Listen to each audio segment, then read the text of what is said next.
विमल पोलो जोबा केसरी, हर पल मनाओ केसरी त्योहार। पंकज जी, क्या वाकई आपको अंदर से यकीन होता है इस बात पर कि राहुल गांधी की जासूसी करवा रही है सरकार और विदेशों तक उनका पीछा किया जा रहा है? पंकज जी, ये बहुत स्वाभाविक है कि राहुल गांधी के विदेशी दौरों के दौरान उन पर हमारे देश की और बाकी मित्र शत्रु जो दूसरे देश हैं उनकी जासूसी एजेंसियां नजर रखती होंगी। इसमें कुछ भी अजीब नहीं है। भारतीय दूतावास के अधिकारी राहुल का पीछा करते हैं, उन पर निगाह रखते हैं, इसमें कौन सी हैरत की बात है? कौन नहीं जानता है कि भारत के हर दूतावास में, हर उच्चायोग में कवर्ट जासूसों की नियुक्ति की जाती है।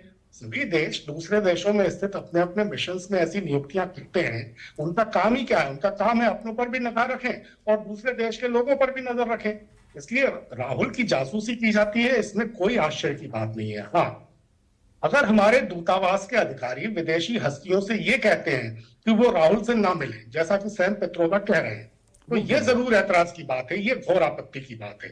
अगर दूतावासों का दुरुपयोग प्रतिपक्ष के नेता की मुलाकातों में रोड़े अटकाने के लिए किया जा रहा है तो ये पूरी तरह अस्वीकार्य होना चाहिए। अब जब कभी भी राहुल विदेश जाते हैं, भारतीय जनता पार्टी, राष्ट्रीय स्वयंसेवक संघ हल्ला मचाना शुरू कर देते हैं कि वो देश विरोधी काम कर रहे हैं। राहुल गांधी भारत की वास्तविक राजनीतिक सामाजिक स्थिति बताकर विदेशी धरती पे कोई भारत विरोधी काम नहीं कर रहे हैं।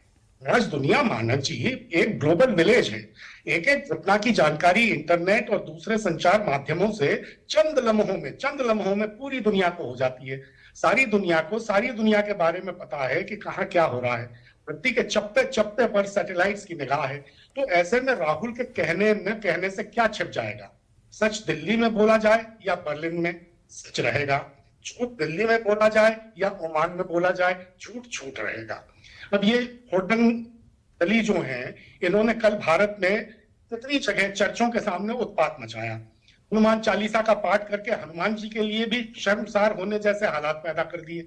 सांता क्लॉज के पुतले को गिराकर जो हमारी पश्चिमी संस्कृतियां हैं, उनकी जो एक संत परंपरा है, उसकी अवमानना की।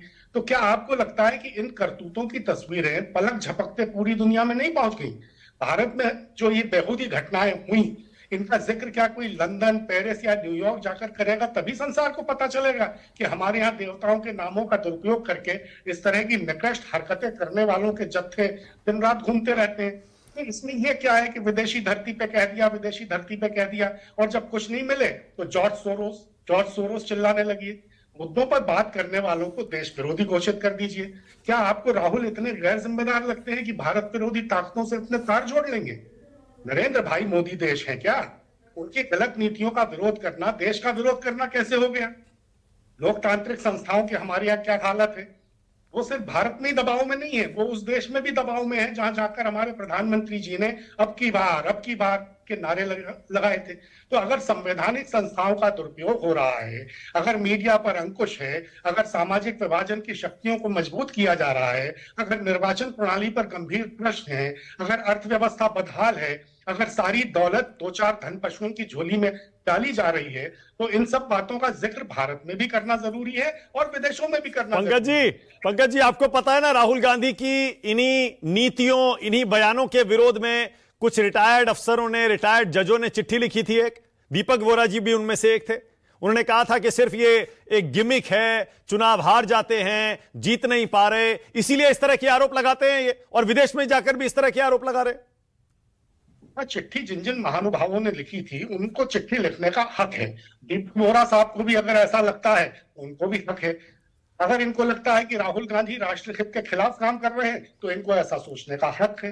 अब राष्ट्रीय हित मैं पूछना चाहता हूं क्या है? आप राष्ट्रीय हित की जो परिभाषा तय कर देंगे, क्या वही राष्ट्रीय हित हो जाएगा? ठीक है पंकज जी, एक सवाल और। ऑलराइट, हाँ पंकज जी, एक सवाल और। पंकज जी, आपका भी इतना लंबा चौड़ा अनुभव है, जरा बताइए ना, क्या 2014 से पहले भी जासूसियां होती थी क्या? किसी की भी, अपनों की, दूसरों की, पहले होती थी क्या?